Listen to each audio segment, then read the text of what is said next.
Bye-bye. We don't have much time. For a couple reasons. I have low battery, and also I have other stuff to do, so it's kind of a triple whammy, if you will. We're on level. I've watched a ton of movies. Just out of shot. My room's a mess. I'm moving sooner than later because I'm getting married. Woo. We have to talk about movies.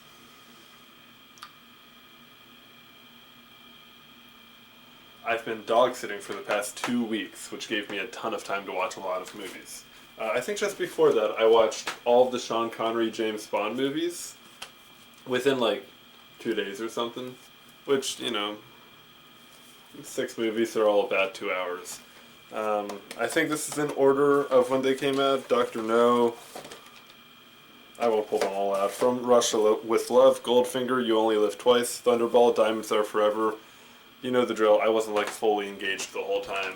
I'm actually kind of surprised that this is what sparked James Bond being so big, because, I know they're from like the 60s, I think like 64 roughly to 68, but they're like, 62 rather, is Dr. No. Diamonds Are Forever was 71, okay. I would say that they are just fine. I don't remember entirely. I won't go over the plot in any degree about probably any of them. If I recall correctly, Goldfinger may have been my number one, if not one of these two. I don't fully remember. Dr. No is kind of uninteresting. From Russia with Love, not interesting. You Only Live Twice was fine. I don't actually remember what happens in Thunderball. It's, on the steamy scenes on the Sal beaches. Hijack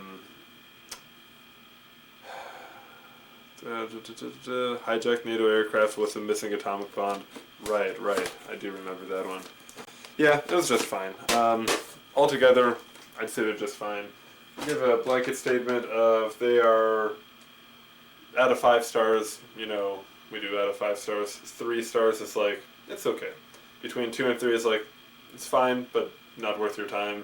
1 to 2 is like, this is bad. 3 to 4 is like, it's good.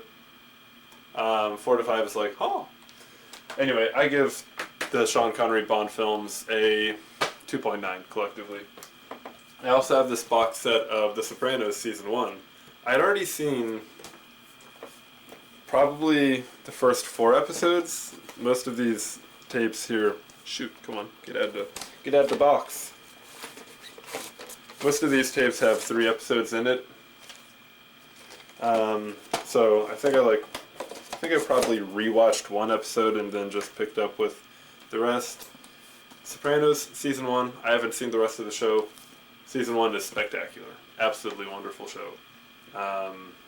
It was a sight. The mother is insane. You want to kill her? Tony wants to kill her. Tony tries to kill her. Spoilers. Great show. If you haven't seen it, highly recommended. I understand that it gets worse as it goes on. It's like 6, 8 seasons, however many. Apparently it went on too long. I think that, from what I saw in Season 1, it's like, I feel like you could get another season of, golden, really good peak show, or even just, a couple more episodes and then tie it up. The fact that they stretched it out for a couple more, that many seasons, it's like, I don't know how it actually turns out. I haven't seen it, but I hear it's, not the best ending ever. I don't know, though. First season, I'd give it, honestly, I don't know, off the bat, a 4.4 out of 5. Very good. Highly recommend. Conspiracy Theory with Julia Roberts and Mel Gibson. I always accidentally call him Mel Brooks. And also, Patrick Stewart is in it. He plays a villain of surprising maniacism. I did not expect much of this movie. Mel Gibson is a cab driver that's always yapping to his victims, shall we say. to the people he drives around about different conspiracy theories. Turns out one of them is right, and people start trying to kill him. Julia Roberts is an attorney that he's like secretly in love with. Was there? I don't remember. Maybe they were actually like father and daughter secretly. No, I don't think so. I think that it's a love affair. I don't remember. It's been a while. Well, I've just watched a ton of movies. You can't remember everything. Yeah, the first scene where Mel Gibson gets like kidnapped and tortured was like shockingly intense for how the rest of the movie was going and for what I was expecting it to be.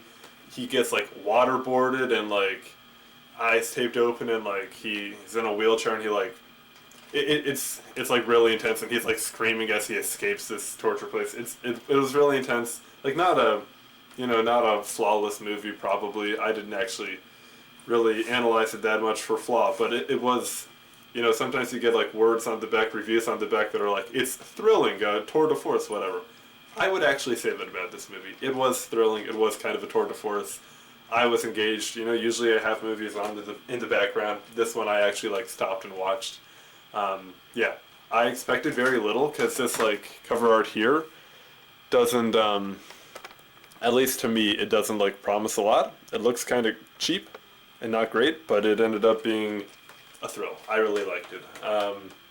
Kind of just like a classic 90s action thriller that's like intense. Like, what is that one I watched with Alec Baldwin and Anthony Hopkins, is it? Is it The Edge? I think it might be The Edge. They're in Alaska, there's a bear. Yeah, surprisingly thrilling. This is 1997. It was good. I liked it. I'm going to call it a good movie.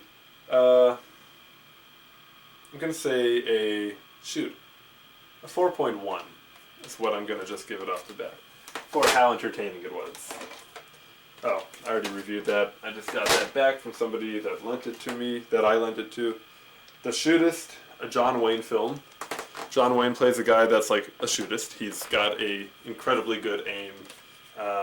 Laughably good, dare we say. And turns out he's got like colon cancer or something.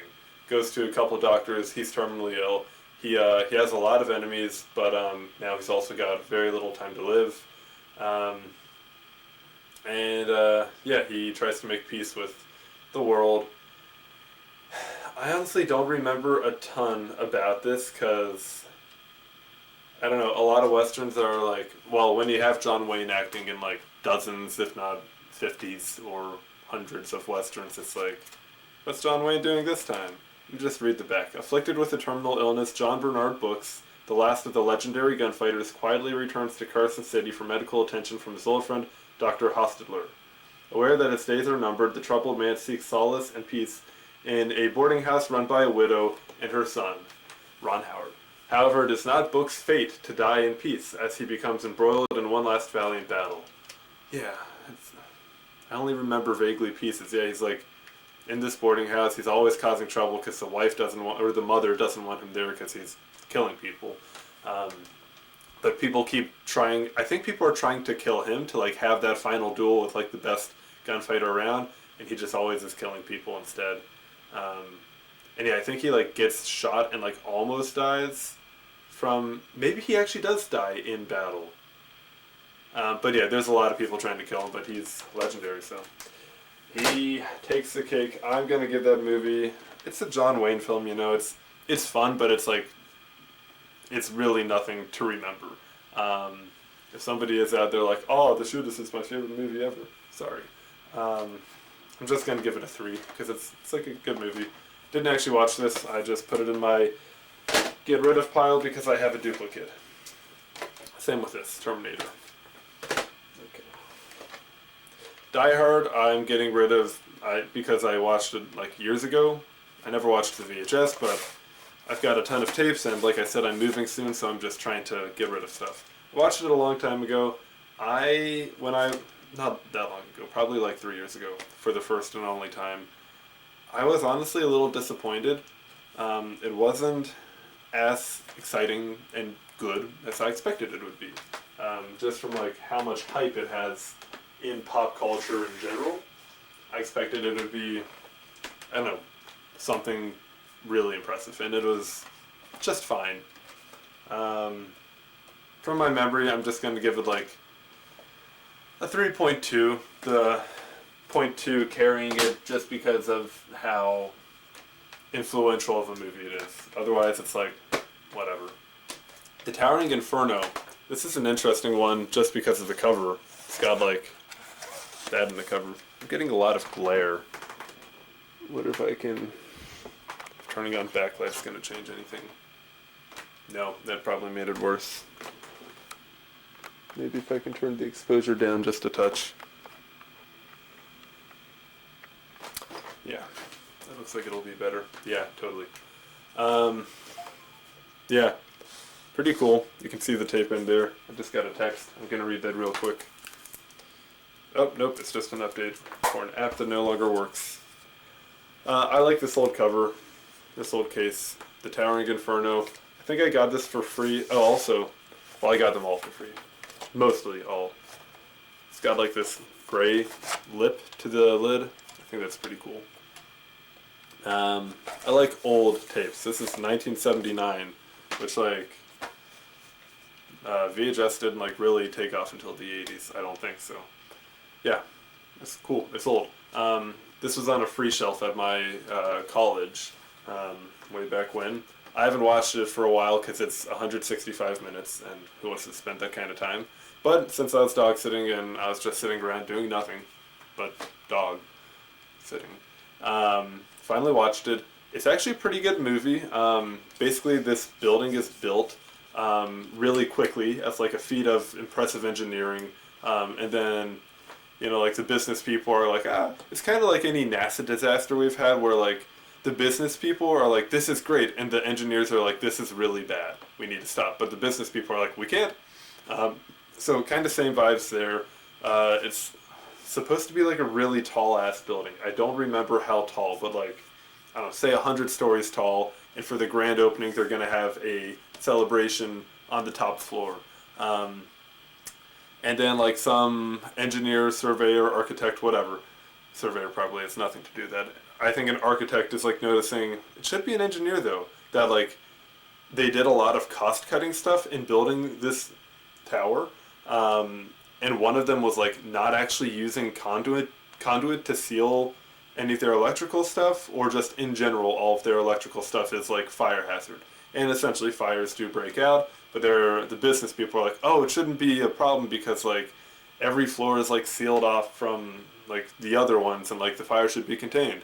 Well, spoiler, it isn't, and chaos ensues. And it's a pretty good movie. I enjoyed it. Just due to its length, though, it's going to receive a couple down clicks on its score, but I'm going to call it like, I don't know, a 3.8. It was surprisingly good, both for its time and for just what I was expecting. So, 3.8, The Towering Inferno.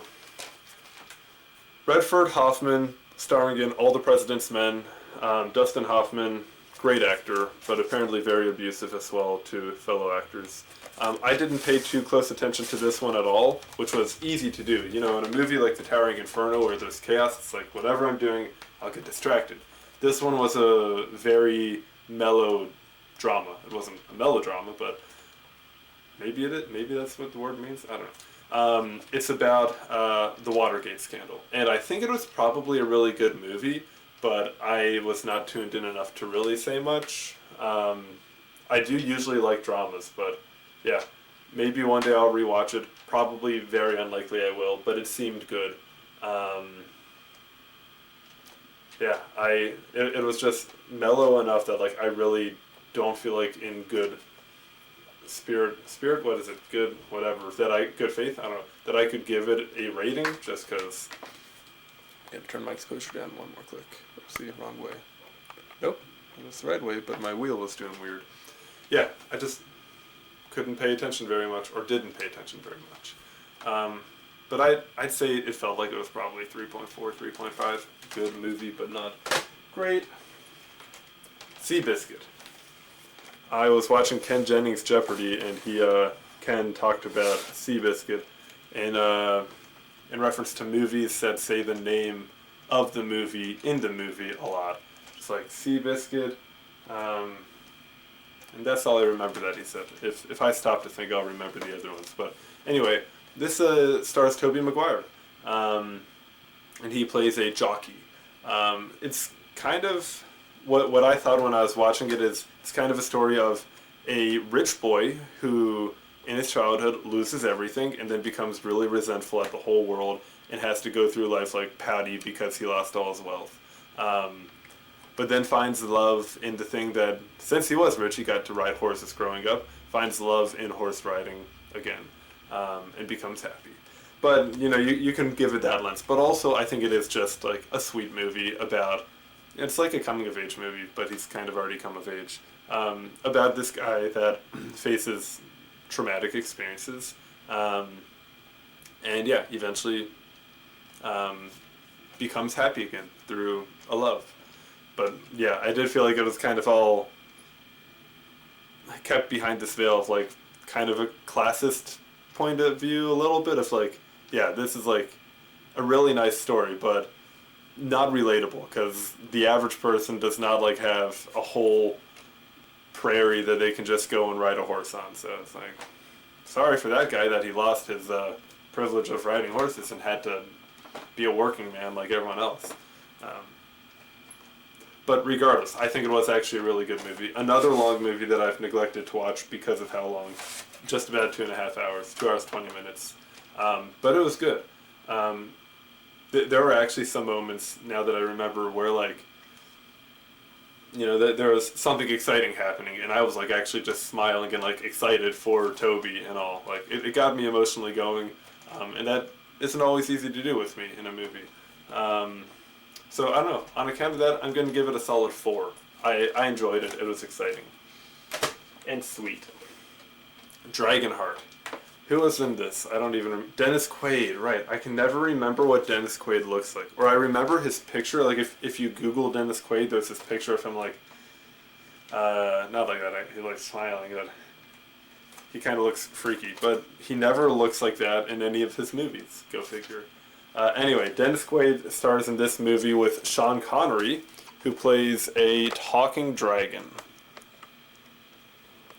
Which, come on, focus, is a super goofy premise, and they acknowledge that. It's a funnier movie. They make jokes, they laugh at the fact that Sean Connery is a talking dragon. I assume he was a CGI dragon. I actually don't remember looking at it too well, because again, I was doing other stuff. I was making a rug. I've been getting into weaving and doing a Turkish knot on rugs. And I've also been using a TV that only has a coaxial jack, which functionally, for viewers, means that the resolution is a bit lower than if I was using RCA cables.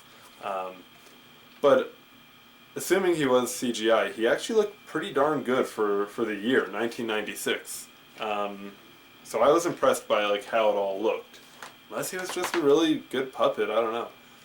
But he was talking. It had to be CGI. I don't remember.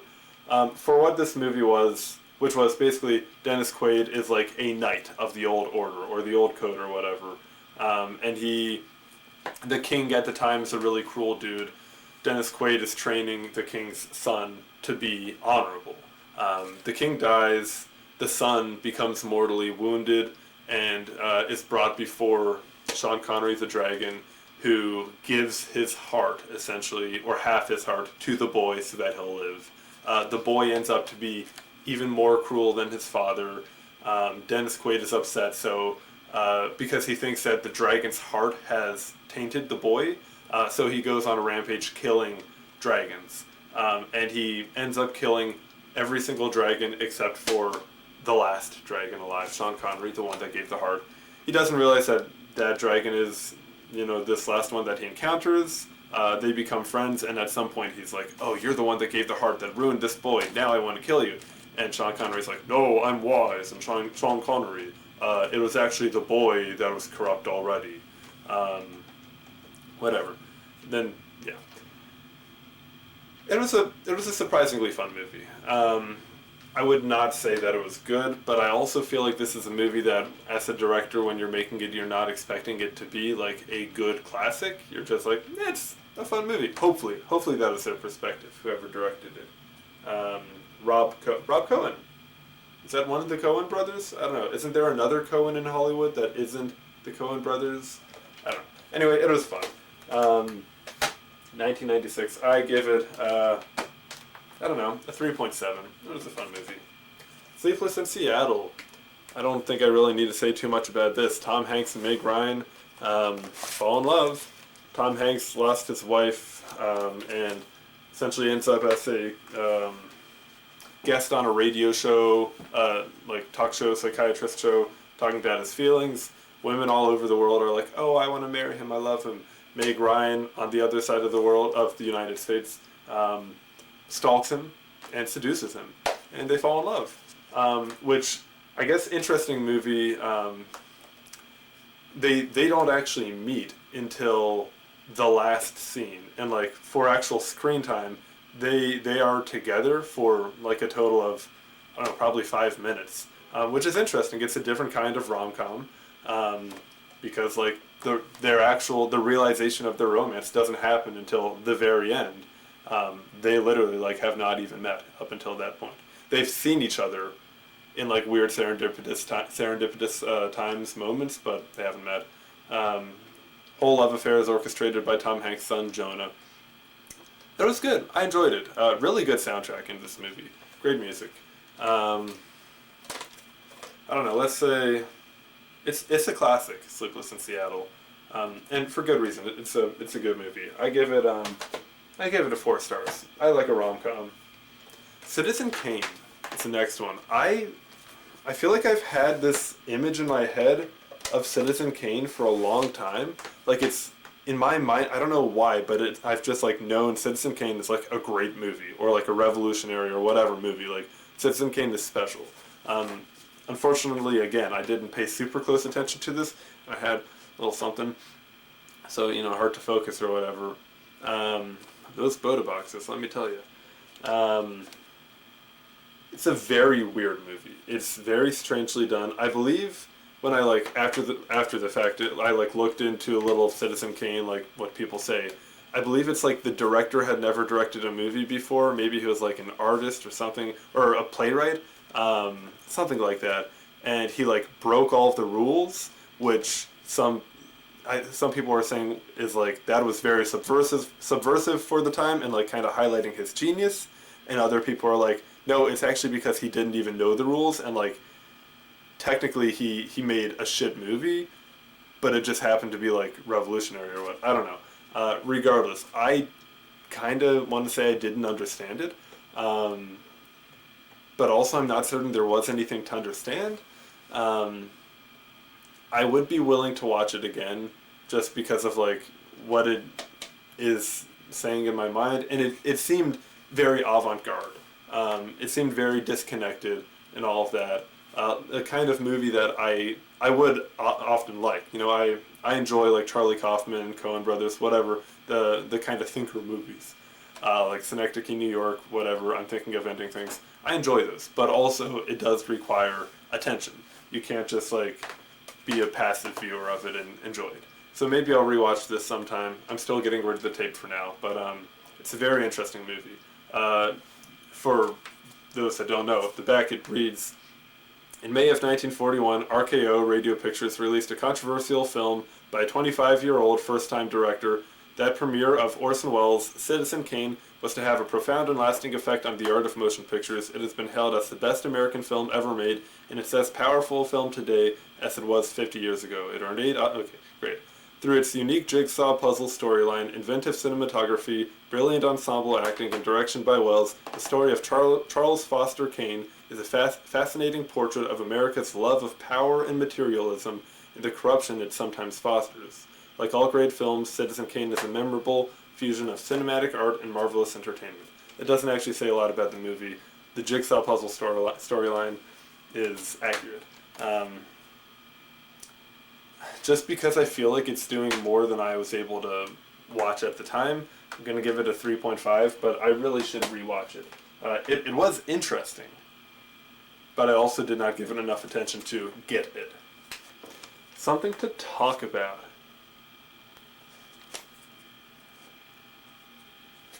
Julia Roberts and Dennis Quaid. I had a couple Julia Roberts, a couple Dennis Quaid movies. I don't remember what this is about. Grace has a picture-perfect life, and it goes dizzyingly out of focus the day she discovers her husband Eddie has been unfaithful. Rings a bell, but that's kind of every rom-com in the 90s except for Sleepless in Seattle. Julia Roberts headlines is okay, great. Roberts is Grace, whose reaction to the infidelities of Eddie, Dennis Quaid, turns the lives and loves of the people around her into something like falling dominoes. Oh, right. Robert Duvall, all these people. Juicy, truthful story, directed by... Okay, it's not actually saying a lot about the movie. Yeah, I think that Julia finds out that Dennis is, like, unfaithful, is having an affair, and apparently, like, slept with a ton of different people that she knows, and then she starts, like, outing the affairs of, like, countless other people in their social circles, and, yeah, chaos ensues. Let me, like... see if I can remember anything else about it.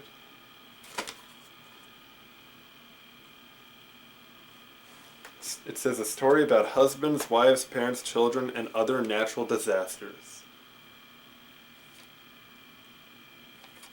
I don't remember hardly anything about this. Were there horses in this? There might have... It seems like different eras have like themes. Like we had Seabiscuit.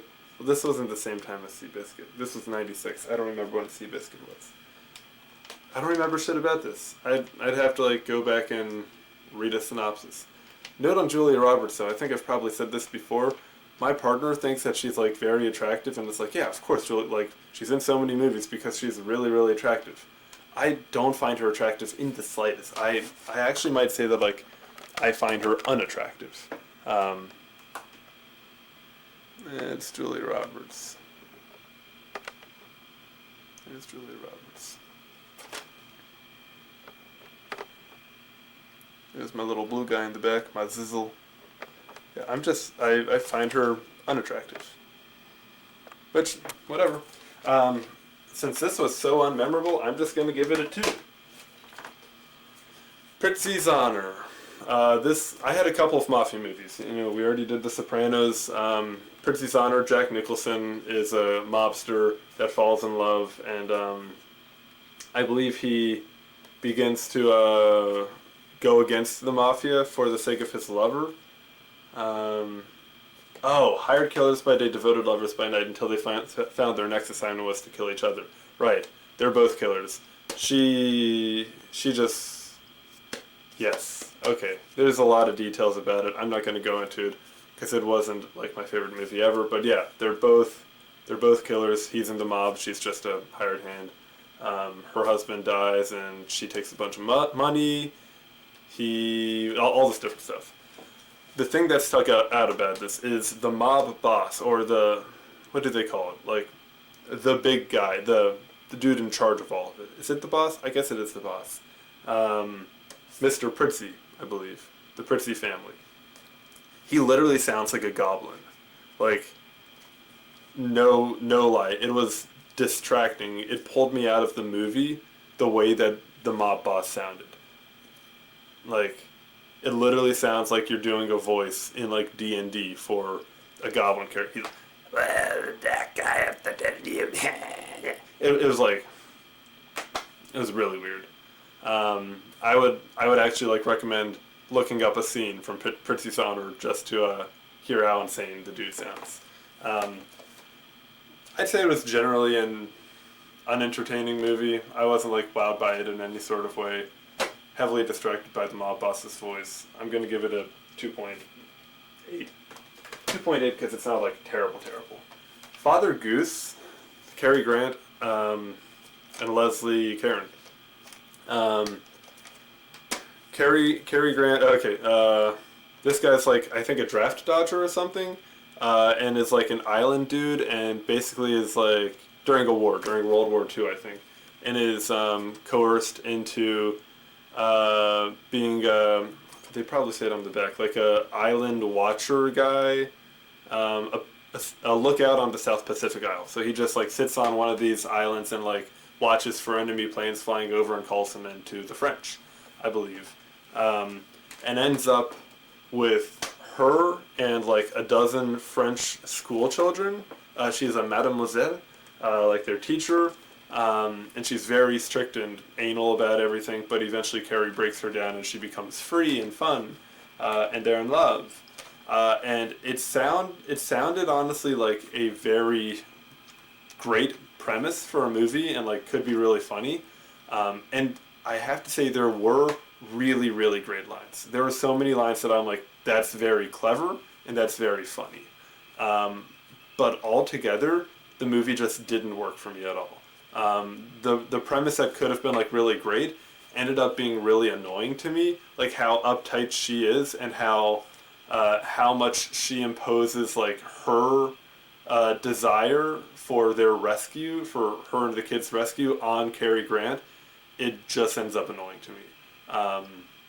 And so on account of that, I turned it off before I finished it. I think I got halfway through and I got to the point basically right where she lost her uptightness, but the damage was done. It's a shame because like the parts that were funny were really like it wasn't like I was rolling on the floor dying, but it's like incredibly clever. Like I'm like, oh, that is a very funny thing to say.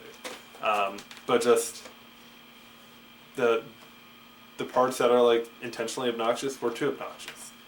So I feel like mixed giving it whatever rating because the writing was great, but the directing I guess was terrible. Not terrible, just it was too much. The annoying was too much. I'm gonna give it a 2.5. A Walk to Remember. I don't know if this is like actually it's a Warner Brothers movie. It ended up being a very Christian movie. Basically, you have Shane West, Mandy Moore. Shane West is like a bad boy. Mandy Moore is like a Mennonite, you know, not actually Mennonite, but she dresses very traditional Christian. And one thing leads to another, and she's like bullied in school. One thing leads to another. Bad boy becomes good boy, and they fall in love, and it's very, very sweet. But then she reveals that she has cancer, and she's terminal. She's also the preacher's daughter. She's very beautiful, I won't deny. She's no Julia Roberts. Ooh, it looks like my battery's about to die. I still have so many movies. It sucks. I could be charging another one. Give me a second. I've known this is the case, but I haven't done anything about it. All of my batteries are like dead, so we'll see what happens. Anyway, it ends up being a sweet movie. The guy stays a good guy. The boy. Okay, we're back a fair amount of time later. I can't find, well, I didn't bother searching for my normal size charging cable, so this is a thinner charging cable, so probably charging slower. Anyway, whatever. Wherever we left off, I've done a lot since. I actually just finished the movie even, watching it on this cool little TV. Get it, take a gander. Ready? It's got the horizontal line. Black and white only. Anyway.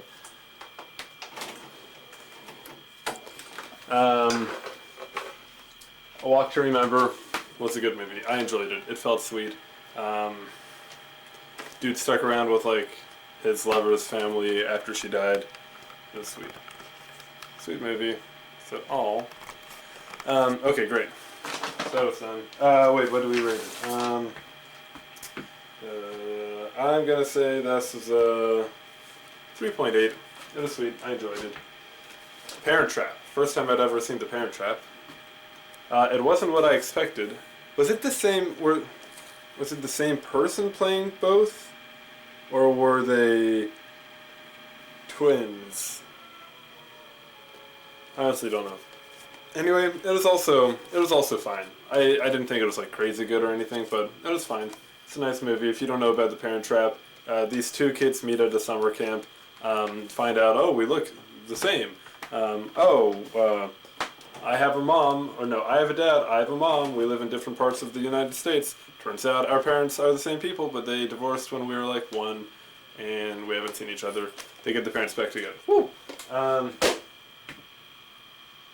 don't know. It was a fun enough movie. I was cleaning a carpet while watching it, so it was like, yeah, I was cleaning a carpet.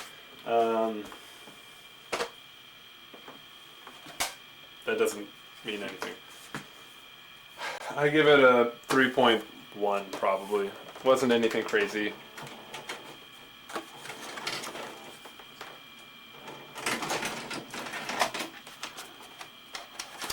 Straight out of the VCR, into the case, Fools Rush In, Matthew Perry. He knocks up a Mexican gal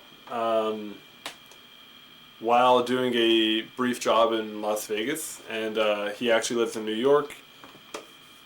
She doesn't want to move to Las Vegas.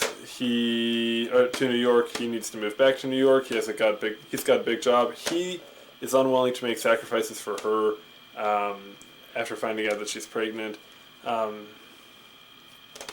Big like Hispanic family, very different culture than what he's part of. Ye Doggy, not a great movie. It's fine. They get married, like right on the money, yeah. Pretty soon after finding out about the baby, after she tells him rather. Classic. And they end up making it work. Neither of them are perfect people, but I feel like Matthew Perry really does not compromise at all for Salma Hayek. Is she Indian? Salma Hayek. I don't know. Anyway, it was fine. If you want a rom-com, like, it's whatever. I'd put it at like, I don't know, 2.9. It's like not that bad, but it's also nothing special at all. Maybe 2.8. Vertigo.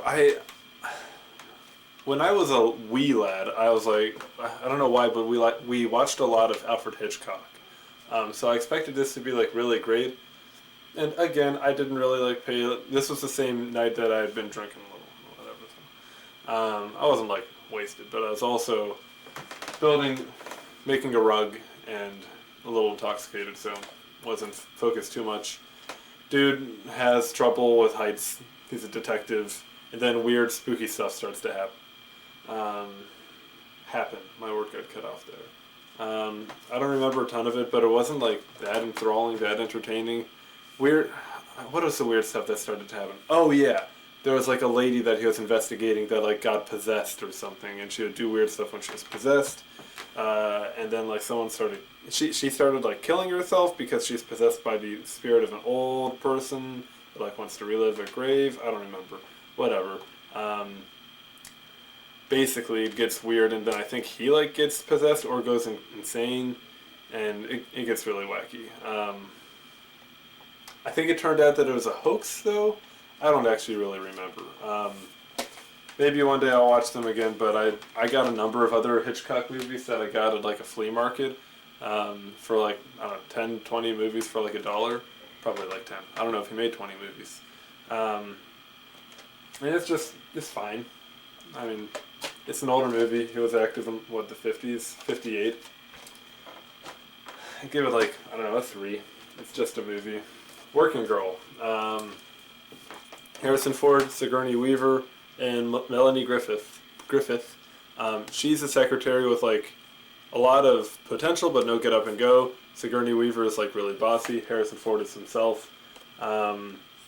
She undermines her to do a job pitch to Harrison Ford.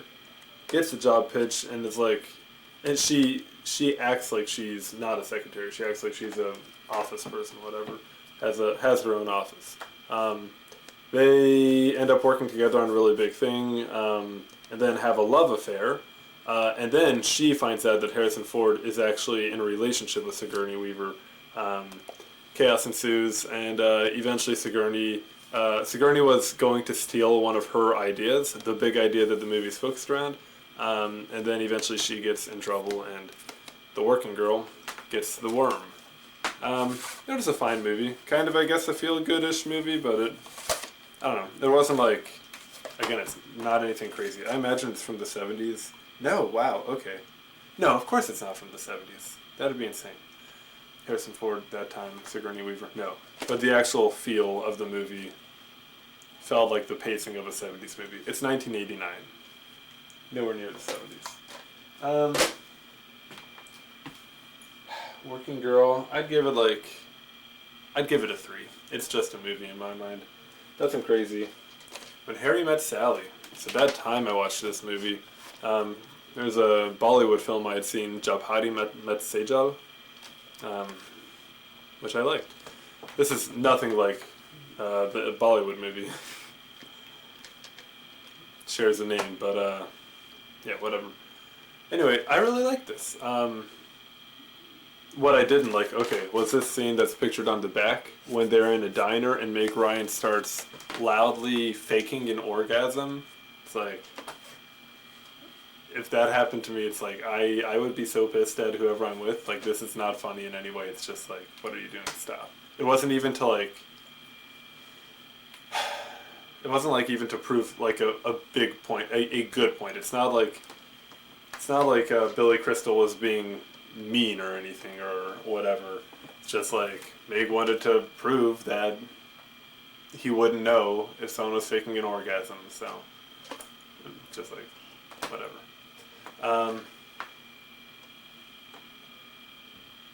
I liked it though. I thought it was a good movie. Friends for a long time, and then Lovers. Great time. My roommate's going over there. I hear him. I'm listening with my hawk ears.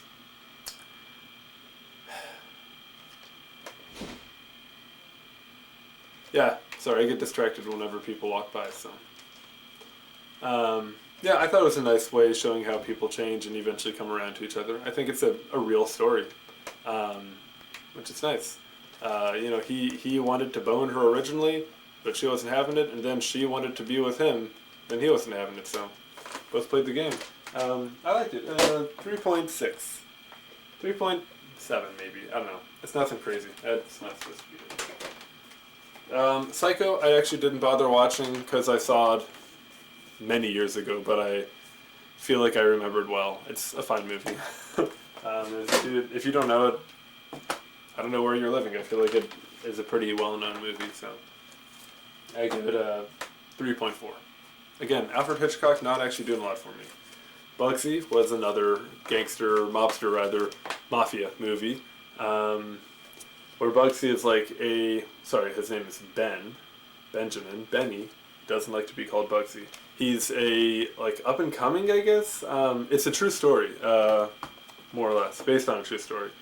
He's an up and coming mobster, who, was trying to build a big hotel, I think the Flamingo or something, in Vegas maybe. Yeah, in Vegas, reading the back. Anyway, he's like a loose cannon. There was one scene that really made me perk up from the rug I was making, where he forces another dude to walk around on all fours and start barking like a dog, and it gets really crazy. He is absolutely insane, and the woman that he loves, this lady, is also insane and loves it when he goes insane. It is a wild movie. Ultimately, I didn't care about it that much. I gave it a 2.9. It's whatever. A Few Good Men. Tom Cruise, Jack Nicholson, Demi Moore.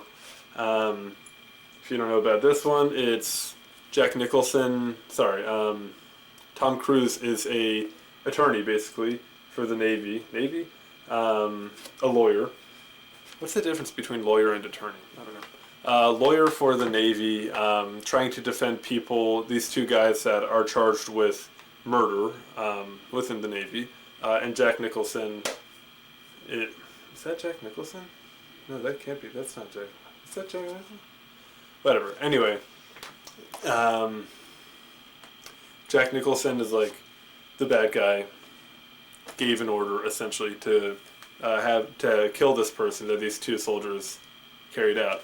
I really liked this movie quite a lot. It was a well done drama, I think, and something full spoilers here. Something nice about the ending to me is the resolution was not for the case, the trial, Like Jack Nicholson did get, if that is him, did get in trouble. It doesn't look like him fully. I don't know.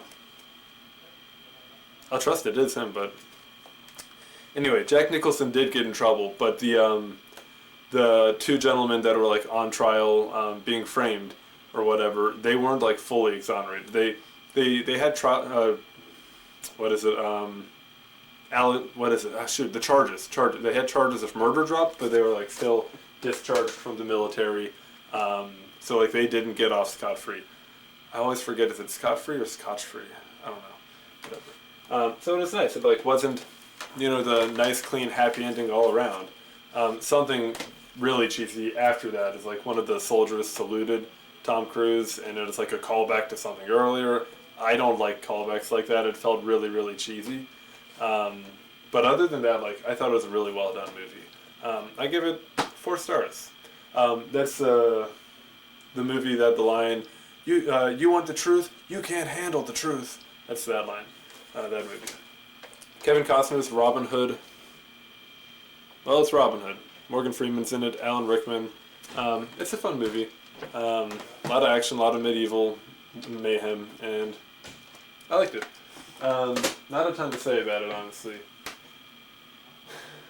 It wasn't like, it's not winning any awards. Well, did it win any awards? If it won any awards, I feel like it shouldn't have, because it was just a fine, fun movie. Like, something to put on, I give it like 3.2. Look at me, I'm just flying through. Black Widow, she's a detective, she's a killer, she marries people, and then kills them for their money. And maybe it's like married at the same time to multiple people. I don't know. Kind of went like that. Like she kept moving around, and I don't know how much time was supposed to have passed, because like it seemed like she was keeping up like 5 relationships, like marriages at one time. I don't know. Anyway, she is trying to chase after this person, but her boss is not convinced that she's actually a killer. So, whatever, chaos ensues. I think they meet at like a resort and end up like they don't know who the other one is, and they like become friends. I think that was the same. I think they are the people that became friends. I don't remember. It was a fine movie. Nothing super crazy. It was just fun. 1987. That was A Few Good Men. 1993. Kevin Costner. 91. Anyway, Black Widow, I give it a 3.1. It wasn't bad, but it wasn't anything special. The last mobster movie, I think, was this another one? No. Okay, this is the last one. Analyze This, De Niro and Billy Crystal. I've watched a lot of Billy Crystal recently. I really like this movie. It also has Phoebe from Friends in it. De Niro, this is basically a spoof of a parody or whatever of The Sopranos. De Niro is a mobster that starts having panic attacks, and he goes to see Billy Crystal, a psychiatrist.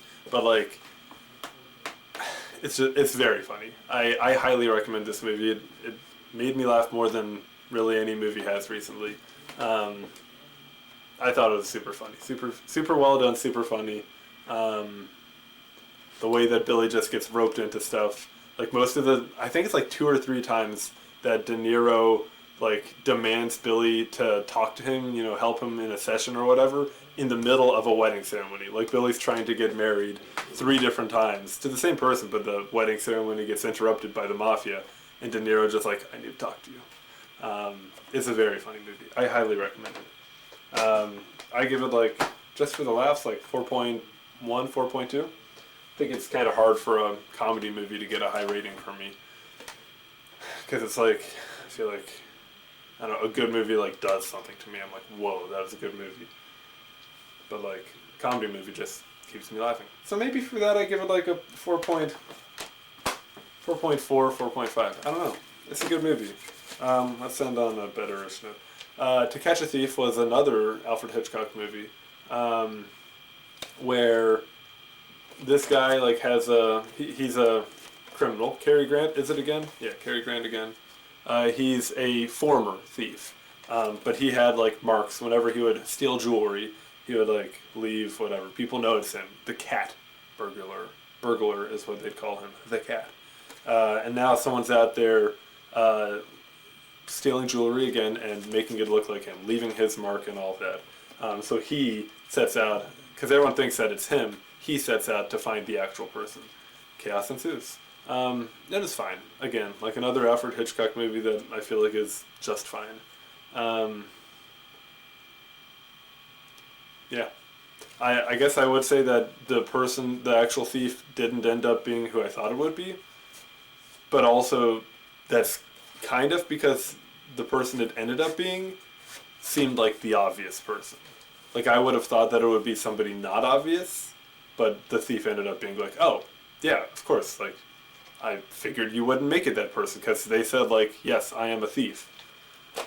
So, whatever. Interesting choice. I guess I didn't guess who done it, so whatever. I give it just another, like, 3, probably. Then the last one, Mean Girls. I'd never seen Mean Girls. Lindsay Lohan. If you don't know what this is, tough shit. I'm not explaining it to you. I thought it was fun. I enjoyed it. I see why it's iconic. Yeah, it was a good movie. I don't think I'm going to say much more than that. Lindsay Lohan. Not a bad actress. Sally Fetch, it says on the back. I give it 3.7. It's like, I don't think it's trying to be a crazy, like, whatever movie, but it's really iconic, and, you know, it's a good movie. 3.7. It's a good movie, yeah. You'd enjoy it. Anyway, oh, wait, I guess I got these two. Yeah, as well. Got Balto clamshells. Balto is a wolf dog in Alaska during, like, Iditarod type stuff, dog race things, and the kids are getting sick maybe with the Spanish flu, and, like, they need medicine, and whatever, they can't get medicine to the remote town they're in, and some alpha dog that hates Balto because Balto's stealing his girl. Whatever, chaos ensues. He tries to like kill Balto or something, and Balto saves the day. It's fun. It's a sweet movie. Like, I don't know, kids will love it. I give it a 3.4. It's a fun movie. It's whatever. Spy Kids 2. It's the last one. Island of Lost Dreams. It's weird. I don't think I actually like watched all the Spy Kids movies as a kid. I watched Spy Kids Game Over, or whichever one they're in a video game where, like, if they die in real life. But I don't think I saw 1 and 2 all the way through, ever. I think the video game one is Spy Kids 3. But I definitely have seen, like, bits and pieces of both 1 and 2 throughout my life. Anyway, I tried to watch 1 a couple weeks back. I don't think I ever finished it because I was watching it on laptop and whatever. This one, it's a kids movie for spies. Nope, it's a spy movie for kids. It's fun. I don't know, it's really not trying to be anything, but it's fun. 3.5. 3.4, pardon me. Cool. I think that's all. Good, we're done. Thanks for joining, or something. Okay, I wanted to do a somewhat, hopefully, brief video on this, because I haven't really seen another one on the internet at all. It's a Randix RCC77. My best guess is that RCC stands for Radio Clock Cassette, maybe. There seem to be a number of similar products to this online that I imagine it was made to compete with other basically identical